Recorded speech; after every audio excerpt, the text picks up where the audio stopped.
আজকে অ্যালকিল হ্যালাইডের ভৌত ধর্মগুলো আলোচনা করা হবে।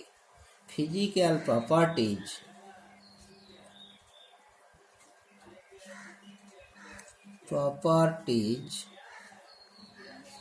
Of alkyl halide. প্রথমত ফিজিক্যাল প্রপার্টি হিসেবে ফিজিক্যাল স্টেটস, পোলারিটি, এক কথায় dipole moment, melting point, boiling point, solubility etcetera. তার মধ্যে 1 নম্বরে physical states.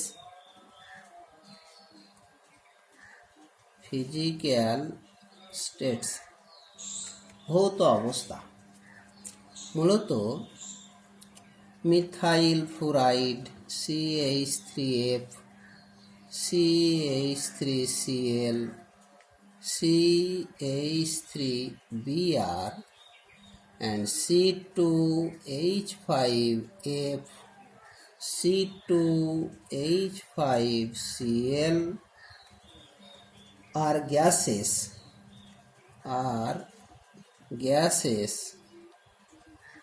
at room temperature.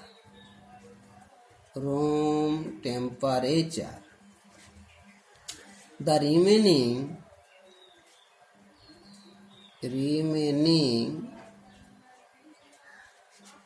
halides up to carbon 18 are colorless liquid,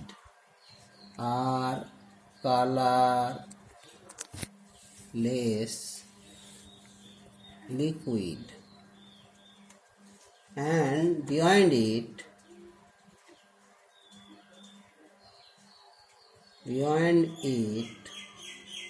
are colorless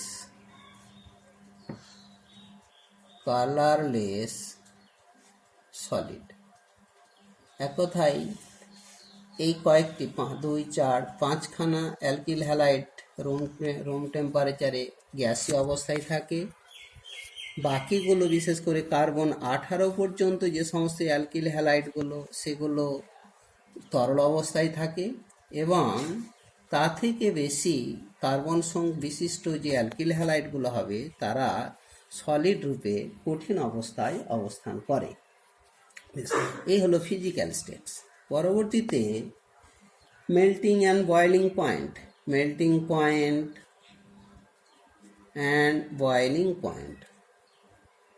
গলনাঙ্ক এবং স্ফুটনাঙ্ক। এই melting point and boiling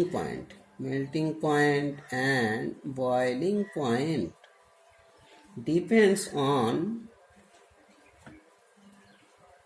depends on 1 নম্বরে molecular weight,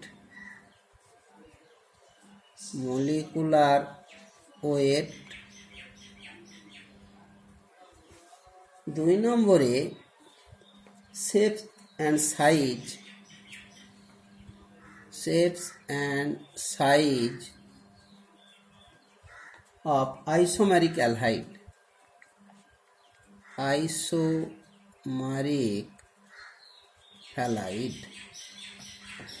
বিশেষ করে যে সমস্ত অ্যালকিল হ্যালাইডগুলো একাধিক আইসোমারিজম প্রদর্শন করে তাদের আকার এবং আকৃতির উপরে মূলত এই মেল্টিং পয়েন্ট এবং বয়েলিং পয়েন্ট নির্ভর করে। মূলত বয়েলিং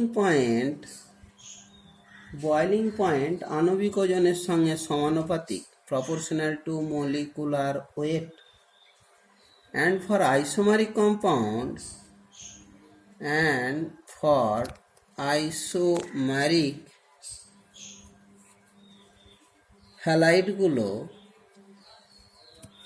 হ্যালাইডগুলোর ক্ষেত্রে boiling point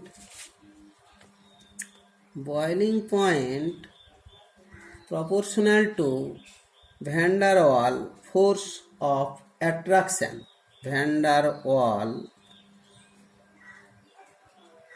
Waals force of attraction,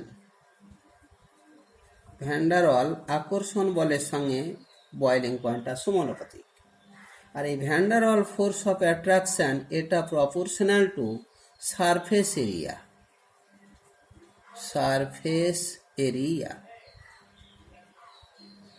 আর এই সারফেস এরিয়াটা আবার নির্ভর করছে নাম্বার অফ ব্রাঞ্চিং এর ব্যস্তানুপাতিক, inversely proportional to number of branching.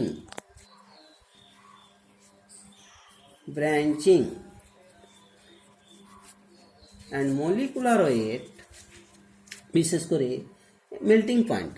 আচ্ছা, অ্যান্ড মেল্টিং পয়েন্ট গলনাঙ্কটা প্রপোর্শনাল টু মলিকুলার ওয়েট। এটা মলিকুলার ওয়েটের সঙ্গে তো সমানুপাতিক। অ্যান্ড অলসো মলিকুলার ওয়েট বা মেল্টিং পয়েন্ট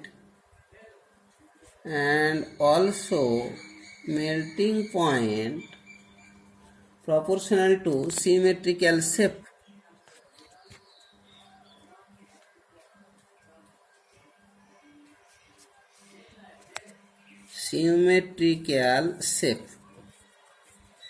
সিমেট্রিক্যাল অর্থাৎ সুষম আকৃতির উপর নির্ভর করে।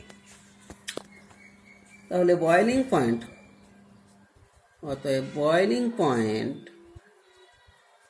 for same alkyl group,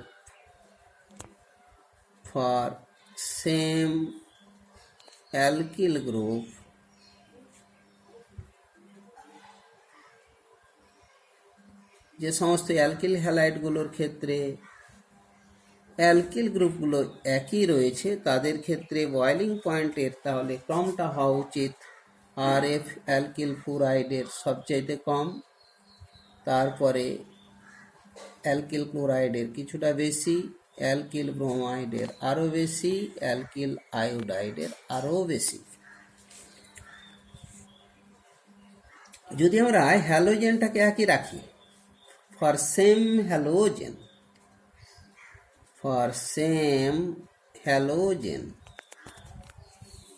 halogen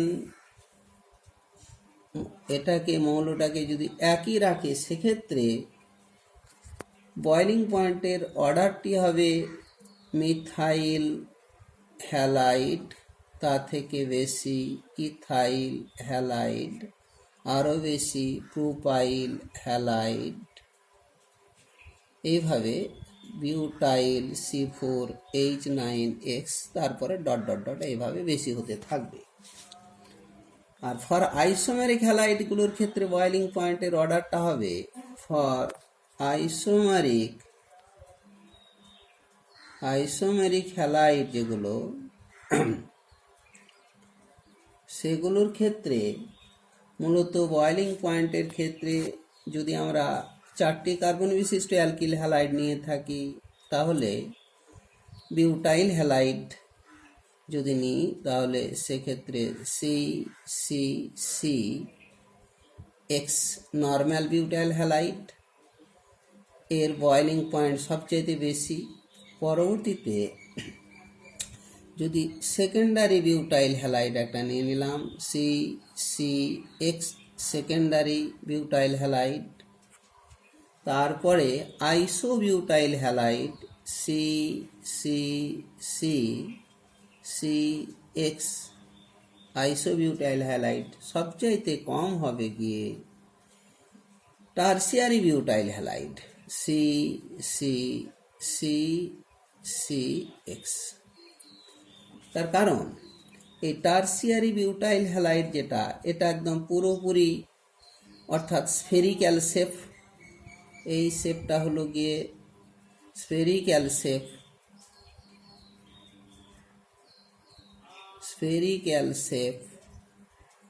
যে সমস্ত সিস্টেমের শেপটা স্ফেরিক্যাল তাদের সারফেস এরিয়াটা মিনিমাম, এর সারফেস এরিয়া মিনিমাম।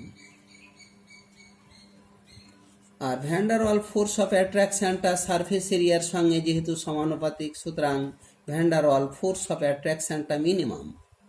তাহলে এটার ক্ষেত্রে ভ্যান্ডারওয়াল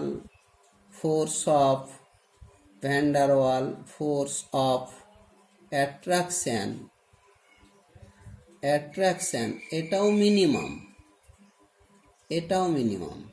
ফলে ইন্টারমলিকুলার ফোর্স অফ অ্যাট্রাকশনটা মিনিমাম। এক কথায় ইন্টারমলিকুলার ফোর্স অফ অ্যাট্রাকশন এটাও মিনিমাম, তাই এর বয়লিং পয়েন্ট একদম মিনিমাম।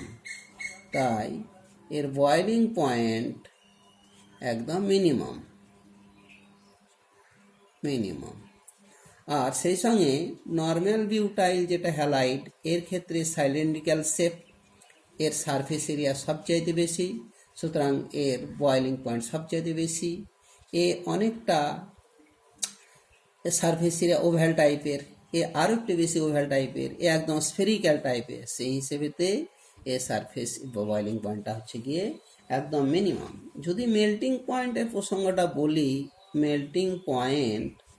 তাহলে কিন্তু মেল্টিং পয়েন্টের ক্ষেত্রে যে সমস্ত অণুগুলো যত সিমেট্রিক্যাল হবে, সেই অণুগুলো কেলাসের মধ্যে বেশি খাপে সজ্জিত হতে থাকবে, ফলে কন্ট্যাক্ট অফ সারফেস এরিয়া বেশি হবে, ভ্যান ডার ওয়াল আকর্ষণ বেশি হবে, তাই তাদের গলনাঙ্ক সবচেয়ে বেশি হবে।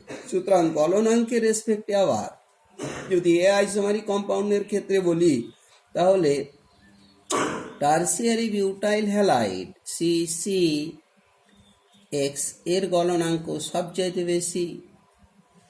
তারপরে মূলত নর্মাল বিউটাইল হ্যালাইড CCCX, এটার ক্ষেত্রে সাইলেন্ডিক্যালের দিক দিয়ে আবার কিছুটা সিমেট্রিক্যাল। তো মোস্ট সিমেট্রিক্যাল এটা হচ্ছে গিয়ে মোস্ট সিমেট্রিক্যাল, আগে উল্লেখ করা হয়েছে, এটা হচ্ছে মোস্ট সিমেট্রিক্যাল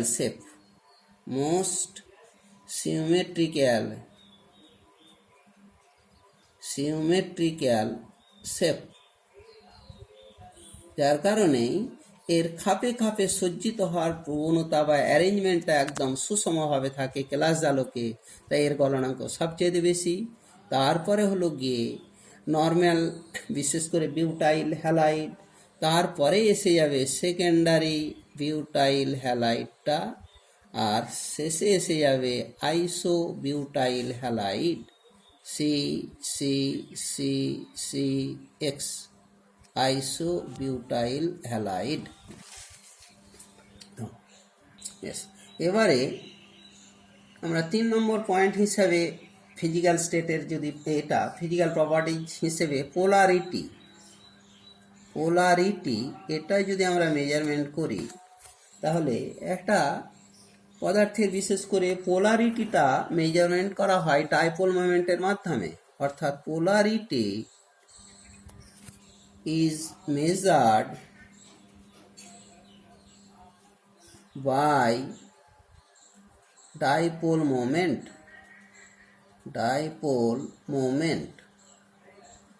এই ডাইপোল মোমেন্টটাকে মিউ দিয়ে রিপ্রেজেন্ট করা হয়, তার ইউনিট ডিবাই ইউনিট।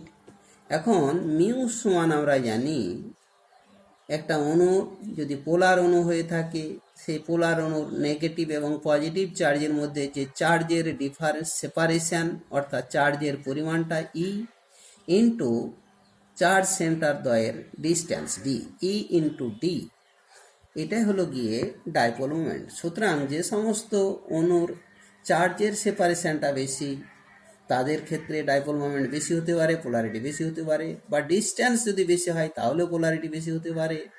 তো সেই হিসেবেতে যদি আমরা বিশেষ করে অ্যালকিল হ্যালাইড হিসেবেতে যদি মিথাইল হ্যালাইড CH3X, এদের ডাইপোল মোমেন্টটা আমরা মেজারমেন্ট করি, তাহলে এদের ডাইপোল মোমেন্টটা হবে গিয়ে প্রথমে মিথাইল ক্লোরাইডের সবচেয়ে বেশি হয়, তারপরে মিথাইল ফ্লুরাইড CH3F, তারপরেই এসে গেল CH3Br, আর সবশেষে CH3I, মিথাইল আয়োডাইড।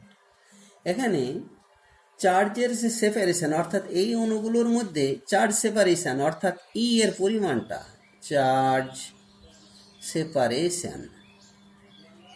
সেপারেশন যেটাকে ই দিয়ে ডিনোট করেছি, এটার ক্ষেত্রে মিথাইল ফ্লুরাইডের সবচেয়ে বেশি, তারপরে মিথাইল ক্লোরাইড, পরে মিথাইল ব্রোমাইড, সবশেষে মিথাইল আয়োডাইড। এই চার সেপারেশনটা অবশ্য মিথাইল ব্রোমাইড থেকে এটা তো অনেকটাই বেশি, এটা কিছুটা কম, কিন্তু এটা অনেক কম, এটা বা এ থেকে অনেক কম। কিন্তু যদি ডিস্টেন্সের কথা বলি, and distance between two charge center, যেটা ডি দিয়ে রিপ্রেজেন্ট করা হলো, এই ডিস্টেন্সটার ক্ষেত্রে আবার দেখা যায় মিথাইল আয়োডাইড অনেক বেশি, তারপরে মিথাইল অর্থাৎ কার্বন বিআর দিয়ে দিচ্ছি, কার্বন আয়োডিন আর কার্বন এখানে বিআর দিয়ে রিপ্রেজেন্ট করা হলো, তারপরে কার্বন ক্লোরিন ডিস্টেন্স, তারপরে কার্বন টু ফ্লুরিনের ডিস্টেন্সটা। এখন এই কার্বন ফ্লুরিন থেকে কার্বন ক্লোরিনের ডিস্টেন্সটা অনেক বেশি, এর থেকে বেশি কারণ হঠাৎ করে এখানে ক্লোরিনের ডি অরবিটালটা অ্যারাইজ করছে, এসে গেছে। এই ডি অরবিটাল এসে যাওয়ার কারণে এই ডিস্টেন্সটা অনেক বেশি হয়ে যাওয়ার কারণেই এই দুটো রেজাল্ট, অর্থাৎ চার্জ এবং ডিস্টেন্স, এই দুটোর রেজাল্ট্যান্ট হিসাবে মিথাইল ক্লোরাইডের ডাইপোল মোমেন্ট সবচেয়ে বেশি হয়, আর তারপর স্বাভাবিকভাবে কমতে থাকে। বেশ, যদি আমরা এ মনো ডাই ট্রাই, হ্যাঁ, অর্থাৎ ফর মনো ডাই ট্রাই এবং টেট্রাহ্যালাইডের কথা বলি, অ্যান্ড টেট্রাহ্যালাইড, এদের কথা যদি বলি তো সেই হিসাবে একটা এক্সাম্পল হিসাবে বলি, তাদের ক্ষেত্রে সেই মিউ সমান হবে গিয়ে CH3Cl, মিথাইল ক্লোরাইড, এই মনোহ্যালাইডটা ডাইপোল মোমেন্ট সবচাইতে বেশি। তারপর একটা ডাইহ্যালাইড হিসেবেতে মিথিলিন ক্লোরাইড CH2Cl2, তারপরে এসে যাবে যে ক্লোরোফর্ম CHCl3, আর সবশেষে 0 হয়ে যাবে CCl4। এটা অণুটা সিমেট্রিক্যাল, তাই এর মিউর পরিমাণটা একদম 0। এখানে কিন্তু রেজাল্ট্যান্ট হিসেবেতে মিথাইল ক্লোরাইড আর এই যে ক্লোরোফর্ম, এদের মধ্যে একটু কনফিউশন এসে যায়, কিন্তু আলটিমেটলি এই হাইড্রোজেন এবং ক্লোরিনের সাইজের উপর ভিত্তি করে রেজাল্ট্যান্টের একটা পার্থক্য ঘটে। সব দিক দিয়ে বিচার করে এর পরিমাণটা বেশি হবে, তারপরে ক্রমশই কমতে থাকবে। পরবর্তীতে যদি আমরা স্টেবিলিটির কথা বলি, stability of alkyl halide, stability স্থায়িত্ব, স্টেবিলিটি অফ অ্যালকিল হ্যালাইড। তো স্টেবিলিটি এটা মূলত নির্ভর করে, stability depends on bond strength of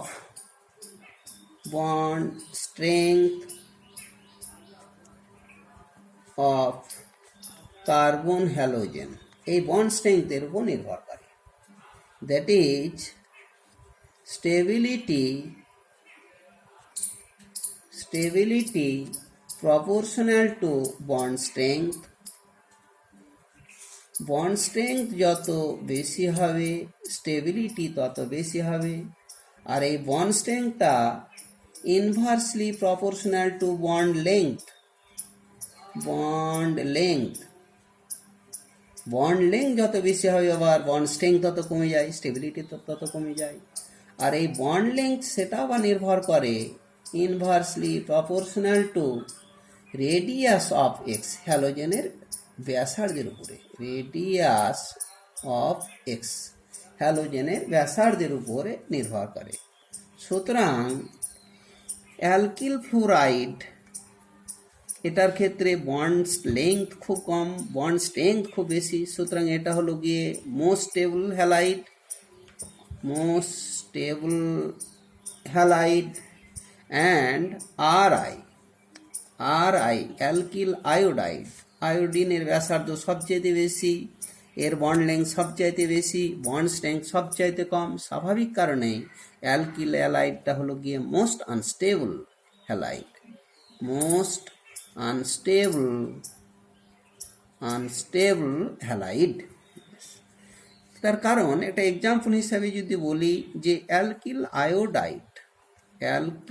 iodide এটাকে যদি যদি সানলাইটের সংস্পর্শে আনা হয়, সানলাইট,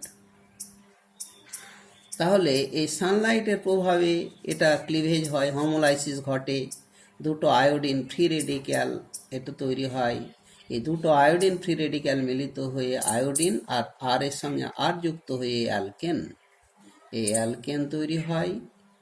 আর সেই সঙ্গে আয়োডিন এটা বাদামি বর্ণের গ্যাস, বিশেষ করে ভায়োলেট কালার আর কি, ভায়োলেট কালারের এই গ্যাসটা উৎপন্ন হতে থাকে। বেশ, পরবর্তী যদি আমরা আরও একটা নিই যে রিঅ্যাক্টিভিটি, এটা ফিজিক্যাল প্রপার্টিজের মধ্যে রিঅ্যাক্টিভিটি, সক্রিয়তা। এই রিঅ্যাক্টিভিটি এটা মূলত স্টেবিলিটির বিপরীত প্রক্রিয়া, অর্থাৎ reactivity inversely proportional two stability, reactivity inversely proportional to stability, যার স্থায়িত্ব বেশি তার রিঅ্যাক্টিভিটি কম, যার স্থায়িত্ব কম তার রিঅ্যাক্টিভিটি বেশি। সুতরাং যদি অ্যালকিল হ্যালাইডগুলোর রিঅ্যাক্টিভিটি অর্ডার লিখি, অর্থাৎ reactivity of RX alkyl halide, তার মধ্যে RI এর রিঅ্যাক্টিভিটি সবচেয়ে বেশি, তারপরে RBR এর কম, অ্যালকিল ক্লোরাইডের আরও কম এবং অ্যালকিল ফ্লুরাইডের একদম কম। তাহলে এটা মূলত বন্ড ডিস্ট্যান্সের উপর নির্ভর করে। পরবর্তী আরও একটা প্রপার্টি হিসেবেতে যদি আমি সলিবিলিটির কথা বলি, সলিবিলিটি অর্থাৎ দ্রবণীয়তা। তো এই দ্রবণীয়তার ক্ষেত্রে মূলত এই অ্যালকিল হ্যালাইডগুলো হচ্ছে জলে অদ্রবণীয় আর insoluble in water due to, অর্থাৎ এরা জলের সঙ্গে হাইড্রোজেন বন্ধন গঠনে অক্ষম, due to unable to form hydrogen bond, form intermolecular বলি, intermolecular hydrogen bond with H2। জলের সঙ্গে ইন্টারমলিকুলার হাইড্রোজেন বন্ড এরা গঠন করতে পারে না, তাই এরা জলে অদ্রবণীয়। তার কারণ জৈব যৌগ মাত্র জৈব দ্রাবকে দ্রবীভূত হয়, কিন্তু যে সমস্ত জৈব যৌগগুলো জলের সঙ্গে হাইড্রোজেন বন্ধন গঠন করতে পারে তারাই জলের দ্রাব্য, আর বাকি এই জৈব যৌগগুলো জৈব দ্রাবকে দ্রবীভূত হবে। এক কথা এরা soluble in alcohol, ether, benzene ইত্যাদিতে দ্রবীভূত হবে। বেশ, আজকের মতো এখানেই শেষ হলো।